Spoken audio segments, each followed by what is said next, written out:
Bom dia, meu irmão. Bom dia, minha irmã. Boa tarde ou boa noite. Que esse momento de reflexão bíblica te encontre na sua dinâmica, seja ela dominical, seja no seu espaço de vida, onde você tiver a chance de participar conosco dessa reflexão.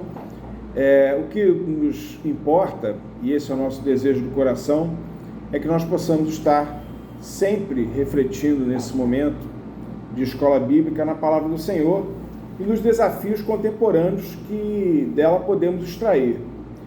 A nossa expectativa, a nossa prece nesse momento é que essa palavra te encontre onde você estiver, como você estiver, e ela te faça bem, que ela que ela seja acolhida no seu coração, que ela amplie a sua percepção dos desafios da nossa realidade, sempre na pergunta que norteia toda a investigação bíblica que temos empreendido nesse momento.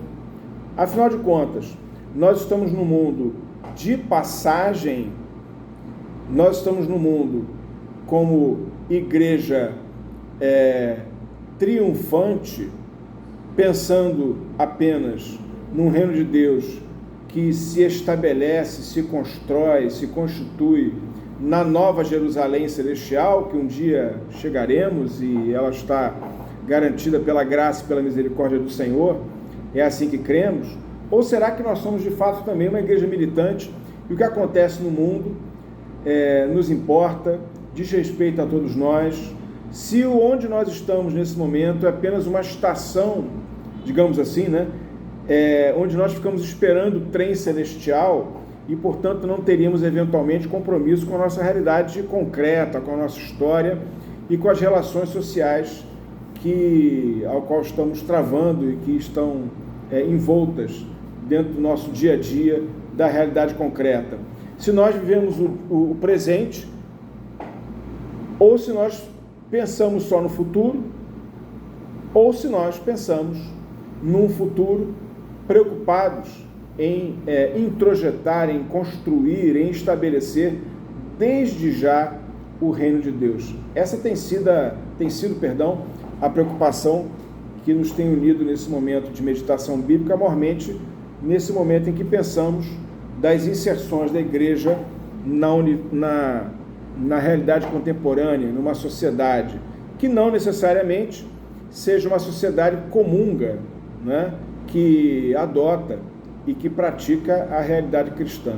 Hoje, meu querido irmão, minha querida irmã, nós queremos conversar sobre as relações sociais, sobre as relações comerciais, que devem ser norteadas pela perspectiva bíblico-teológica, pela perspectiva reformada, por aquilo que cremos e por aquilo que faz parte do que nós vamos conversar com a irmã e com o irmão sobre o que seria o reino de Deus. Nos relacionarmos nos negócios, termos encontros e empreendermos atividades dentro de um sistema que preconiza o lucro, preconiza o retorno do investimento, tudo isso nos diz respeito nesse momento, diante de uma percepção daquilo que seja fundamentalmente calcado, alicerçado, previsto, norteado por uma concepção de uma postura cristã. O reino de Deus, afinal de contas, é isso que eu quero dividir no primeiro momento com você, ele se constrói exatamente onde as leis e as normas e as condutas recomendadas pela palavra do Senhor se constroem, se fazem presentes e reais no nosso dia a dia. Ainda que nós estejamos numa realidade que vai passar, mas o reino de Deus é o agora e o ainda não. É aquela tensão dialética de construir relações permeadas pelos valores bíblicos já de agora, nesse nosso contexto. Nesse sentido e nesse ambiente, a lição de hoje, relações sociais, relações empresariais, norteadas pela palavra de Deus, ela traz um exemplo muito interessante. Começa a nos concitar, digamos assim, a leitura lá do livro de 1 Reis, o verso 12, perdão, capítulo 12 de 1 Reis, esse capítulo, ele se nos apresenta uma realidade muito interessante dentro do contexto do povo de Israel, e dela nós podemos extrair algumas realidades para essa provocação, para esse tema que estamos aqui a refletir. Talvez você lembre, e vale a pena, claro, sempre voltar ao texto bíblico na sua inteireza. Nós tivemos um reinado de Davi, né? Muito esplendoroso, digamos assim. O Estado de Israel, ele nunca foi um Estado tão poderoso, né? Como na época do reinado de Davi.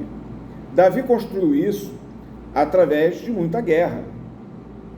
Não é sem razão que no momento da construção do templo, Deus falou assim: olha, Davi, não dá, porque as suas mãos estão cheias de sangue.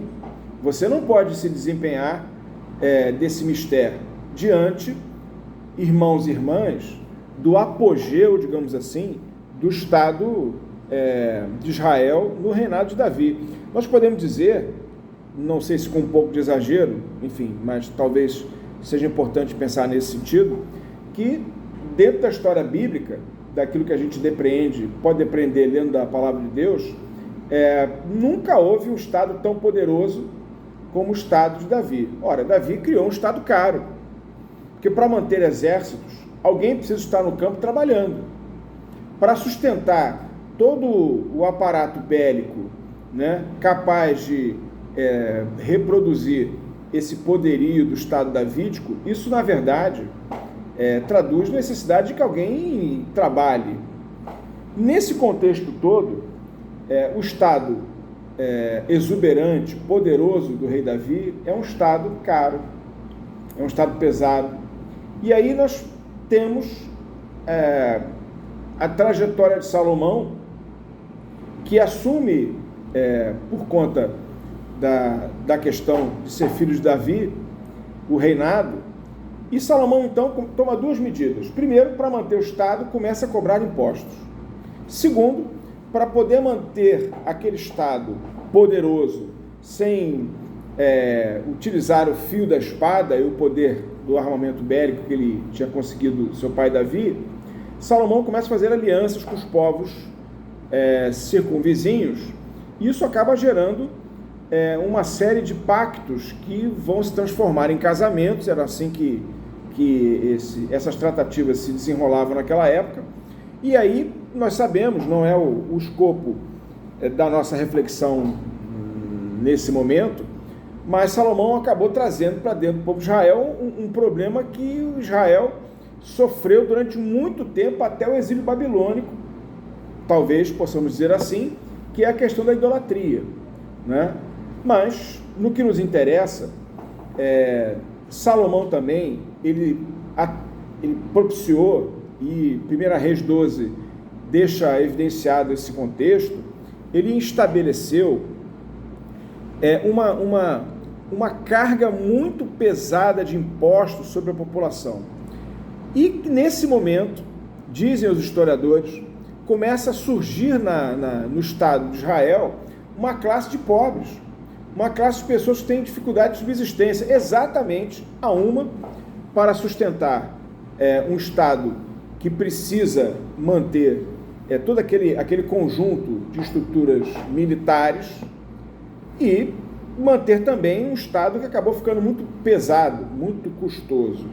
Bom, dentro desse ambiente de grande peso tributário, de grande exploração do povo, de uma ascendente classe de pobres e de miseráveis, frutos, né, dos tempos desse contexto, Salomão morre e Roboão assume o reinado. E é nesse ponto específico que nos interessa refletir.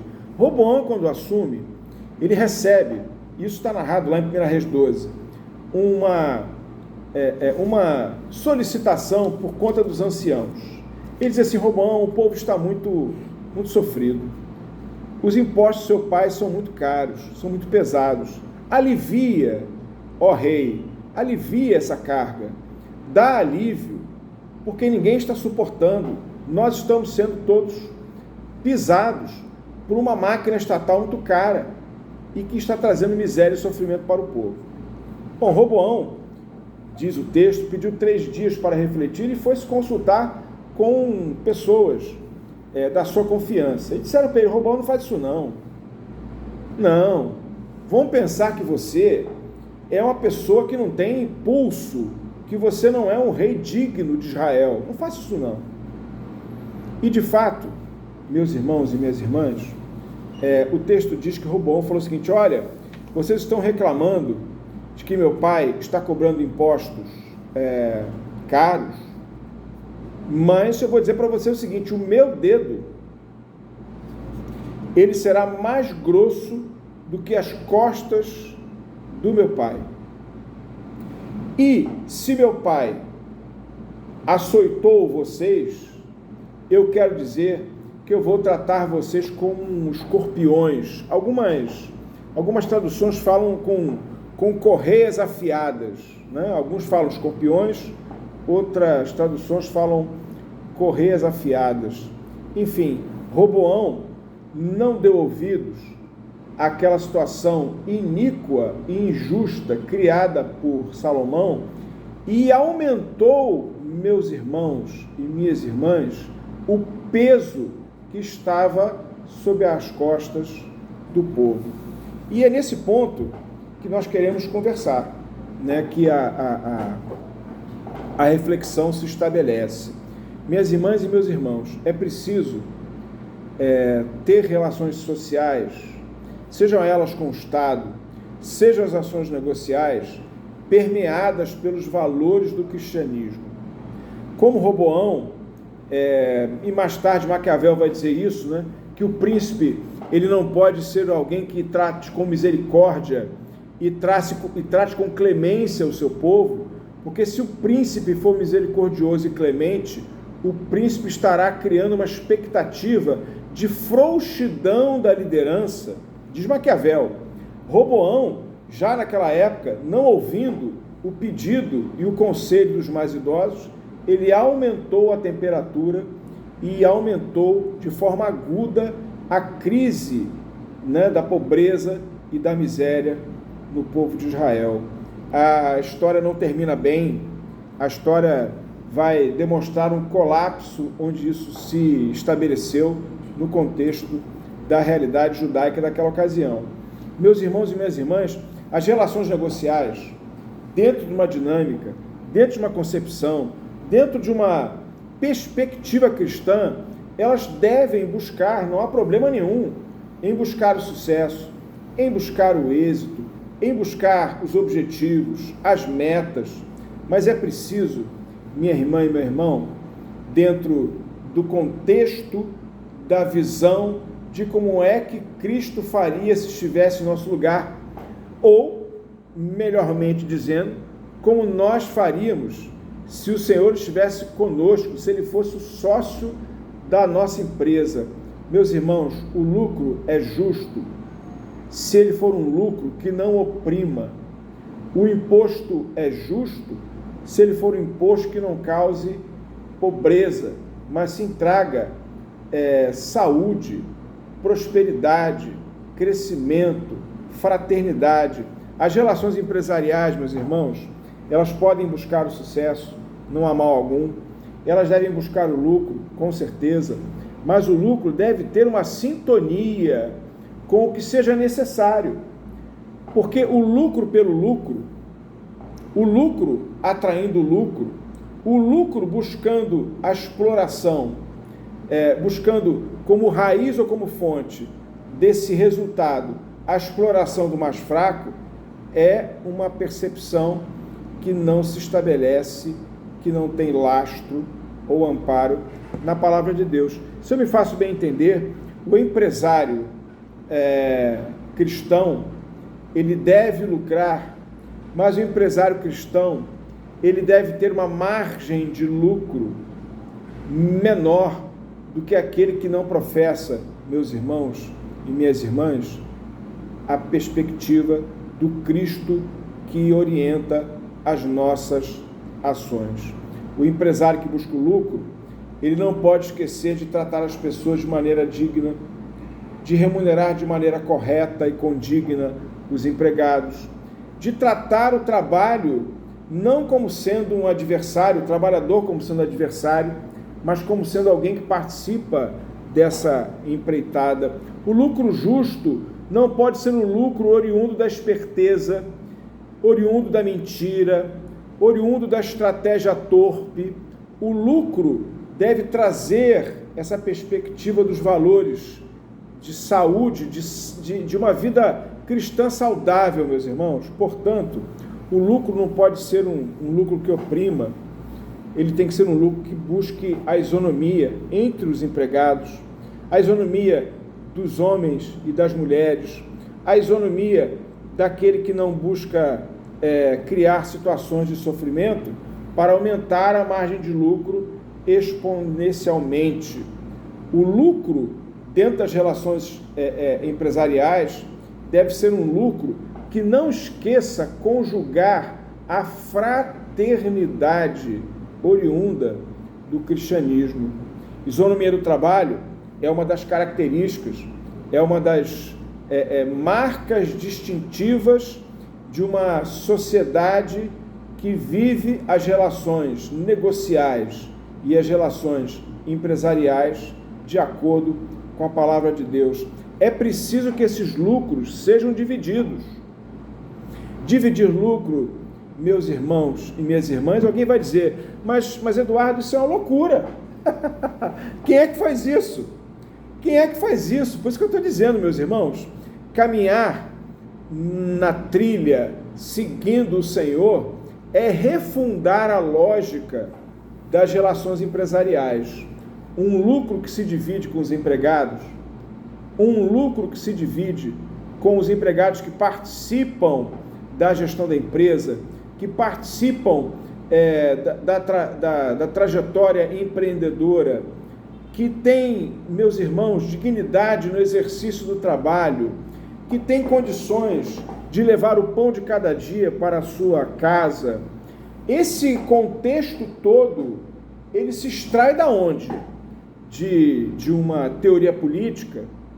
Esses predicativos, eles são, digamos assim, concebidos por conta de um ideal filosófico, de uma doutrina humanística. Não, minha irmã e meu irmão, tudo isso se estabelece de acordo com o que a palavra de Deus diz. Vejam, Roboão, ele mantendo e aprofundando a postura adotada por seu pai Salomão, preferiu aumentar a pobreza, preferiu aumentar o peso sobre o povo do que efetivamente pensar em servir. E aí, minha querida igreja presbiteriana de Botafogo, ou você, minha querida irmã e meu querido irmão, que não seja da nossa igreja, mas que esse vídeo chegue até você. Aí está, digamos assim, o divisor de águas das relações sociais, das relações empresariais. Na verdade, a busca pelo resultado, na verdade, a busca do lucro, não se dá através, como falei, da mentira, não se dá através da esperteza. E veja, nós não estamos invalidando qualquer tipo de gestão estratégica e que busque, dentro da ética cristã, a obtenção dos seus resultados. Não há nenhuma ressalva ou reserva nesse sentido. O que é impossível é que nós não podemos pisar nas pessoas. Eu me lembro, já há um tempo, um livro, já deve ter aí uns 35 anos, se não tiver mais, uns 40, que era um livro assim, Como subir na vida sem fazer esforço. Era um livro que, naquela época, não se pensava em autoajuda, né? Mas era um livro de autoajuda buscando infundir nas pessoas práticas que que deveriam ser utilizadas na sua atividade negocial, na sua atividade empresarial. E eu me lembro, meus irmãos e minhas irmãs, da capa do livro. Era um homem subindo, né? Digamos assim, ele estava subindo uma montanha, só que ele estava segurando no pé de alguém que estava em cima e ele estava pisando na cabeça de alguém que estava embaixo. O que a capa do livro estava propondo para nós? Que vencer na vida sem fazer esforço, nós temos que passar por cima das pessoas. Nós temos que explorar as pessoas. Que o trabalho e o lucro são coisas antagônicas. Nós não podemos pensar no trabalho sem e pensar no lucro ao mesmo tempo.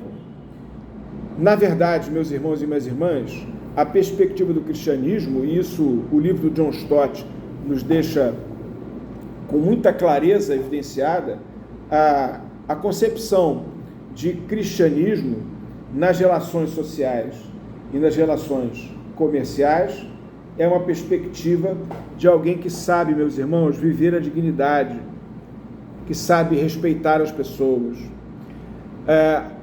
O trem que está caminhando para o céu, desculpe essa expressão, ele não pode esquecer que enquanto nós estamos aqui, nós somos filhos de Deus também e queremos implantar o reino de Deus aqui também.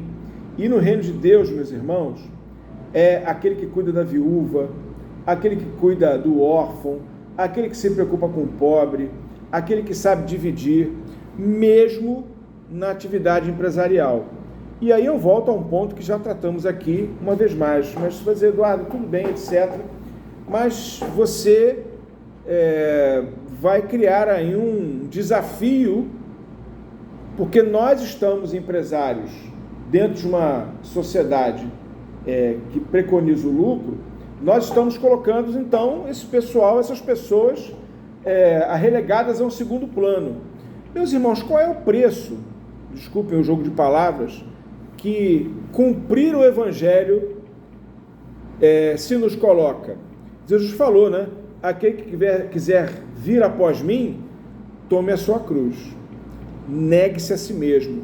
O empresário cristão que quer ter relações jurídicas, sociais, empresariais saudáveis, ele deve não fazer como Roboão, acudindo àquele mau conselho que recebeu, mas ele deve perceber que é preciso, meus irmãos, aliviar as pessoas das cargas que são injustas.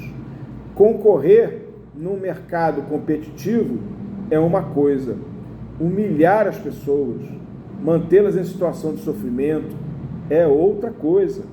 Portanto, nesse nosso ambiente que estamos discutindo, né, de uma forma secular,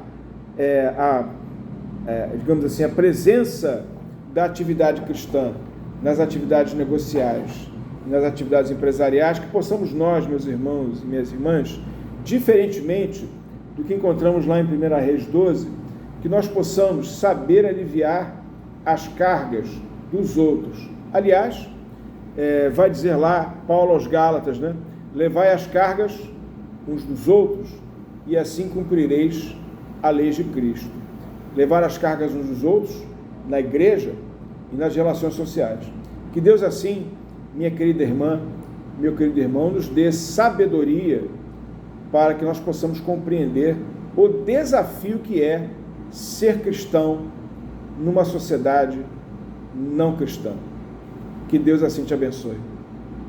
Amém.